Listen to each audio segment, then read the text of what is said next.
ನಟ ದರ್ಶನ್ ಪರಪ್ಪನ ಅಗ್ರಹಾರದಲ್ಲಿ ವಿಲವಿಲ ಒದ್ದಾಡ್ತಾ ಇದ್ದಾರೆ. ಮನೆ ಊಟ ಹಾಗೆ ಹಾಸಿಗೆ ಕೊಡುವಂತೆ ಹೈಕೋರ್ಟ್ ಮೊರೆ ಹೋಗಿದ್ದಾರೆ. ಜೈಲಾಧಿಕಾರಿಗಳು ನಿಯಮದ ಪ್ರಕಾರವಾಗಿ ಮನೆ ಊಟಕ್ಕೆ ಅವಕಾಶವನ್ನ ಕೊಡ್ತಿಲ್ಲ ಅಂತ ಆರೋಪವನ್ನ ಮಾಡಿದ್ದು ಇವತ್ತು ವಿಚಾರಣೆ ಕೂಡ ನಡೆದಿದೆ. ಬನ್ನಿ ಇದಕ್ಕೆ ಸಂಬಂಧಪಟ್ಟ ಹಾಗಿನ ರಿಪೋರ್ಟ್ ನೋಡ್ಕೊಂಬೋಣ.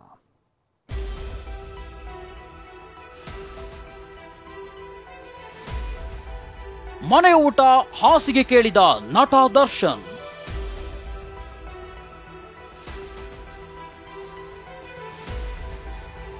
ರಿಟ್ ಅರ್ಜಿ ವಿಚಾರಣೆ ಜುಲೈ 18ಕ್ಕೆ ಮುಂದೂಡಿಕೆ.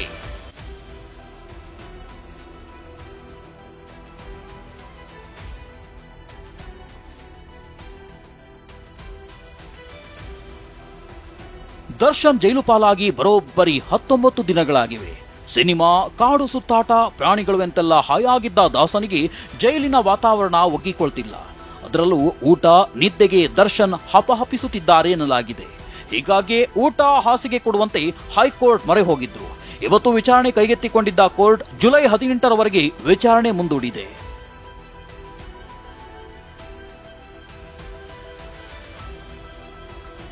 ಜೈಲಾಧಿಕಾರಿಗಳಿಗೆ ನಿರ್ದೇಶನ ಕೊಡಬೇಕು ಎಂದಿದ್ದ ರಿಟ್ ಅರ್ಜಿಯನ್ನ ನ್ಯಾಯಮೂರ್ತಿ ಎಸ್.ಆರ್. ಕೃಷ್ಣಮೂರ್ತಿ ಅವರಿದ್ದ ಪೀಠದಲ್ಲಿ ವಿಚಾರಣೆ ನಡೆಸಿತು. ದರ್ಶನ್ ಪರ ಹಿರಿಯ ವಕೀಲ ಕೆ.ಎನ್. ಫಣೀಂದ್ರ ವಾದ ಮಂಡಿಸಿದ್ರು.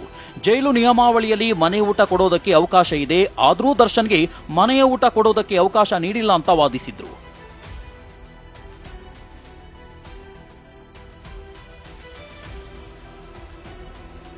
ದರ್ಶನ್ ಪರ ವಕೀಲರ ವಾದ ಆಲಿಸಿದ ನ್ಯಾಯಮೂರ್ತಿಗಳು ಕೆಲ ಪ್ರಶ್ನೆಗಳನ್ನು ಕೇಳಿದ್ರು. ಮನೆಯಿಂದ ಊಟ, ಹಾಸಿಗೆ, ಪುಸ್ತಕ ಕೊಡಬೇಕು ಅಂತ ಮನವಿ ಸಲ್ಲಿಸಿದ್ದೀರಿ. ಇದರ ಬಗ್ಗೆ ಈ ಹಿಂದಿನ ಕೋರ್ಟ್ ತೀರ್ಪುಗಳಿವೆಯೇ? ಜೈಲು ಕೈಪಿಡಿಯಲ್ಲಿ ಮನೆ ಊಟದ ಬಗ್ಗೆ ನಿಯಮವಿದೆಯೇ? ಜೈಲು ಅಧಿಕಾರಿಗಳಿಗೆ ನೀವು ಮನವಿ ಮಾಡಿದ್ದೀರಾ? ವಿಚಾರಣಾ ನ್ಯಾಯಾಲಯದಲ್ಲಿ ಮನವಿಯನ್ನ ಸಲ್ಲಿಸದೆ ಹೈಕೋರ್ಟ್ಗೆ ಅರ್ಜಿ ಸಲ್ಲಿಸಬಹುದಾ? ಕೈದಿಗಳಿಗಿರೋ ಕಾನೂನು ಈ ಬಗ್ಗೆ ಏನ್ ಹೇಳುತ್ತೆ? ಇದನ್ನ ಕೂಡ ಬೇರೆ ಪ್ರಕರಣಗಳಂತೆ ಪರಿಗಣಿಸಲಾಗುವುದು. ಕಾನೂನಿನ ಅನುಸಾರವೇ ನಿರ್ಧಾರ ಕೈಗೊಳ್ಳಲಾಗುತ್ತೆ. ಹೀಗಂತ ಹೈಕೋರ್ಟ್ ನ್ಯಾಯಮೂರ್ತಿ ಎಸ್.ಆರ್. ಕೃಷ್ಣಕುಮಾರ್ ಅಭಿಪ್ರಾಯಪಟ್ಟರು. ಇಷ್ಟೇ ಅಲ್ಲದೆ ತನಿಖಾಧಿಕಾರಿಗಳು ಹಾಗೂ ಜೈಲು ಅಧಿಕಾರಿಗಳಿಗೆ ನೋಟಿಸ್ ಜಾರಿ ಮಾಡಿ ವಿಚಾರಣೆಯನ್ನ ಜುಲೈ 18ಕ್ಕೆ ಮುಂದೂಡಿದ್ರು.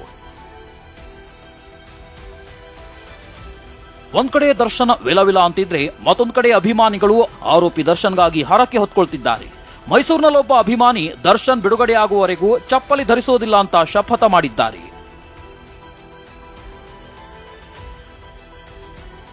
Bureau report, TV9.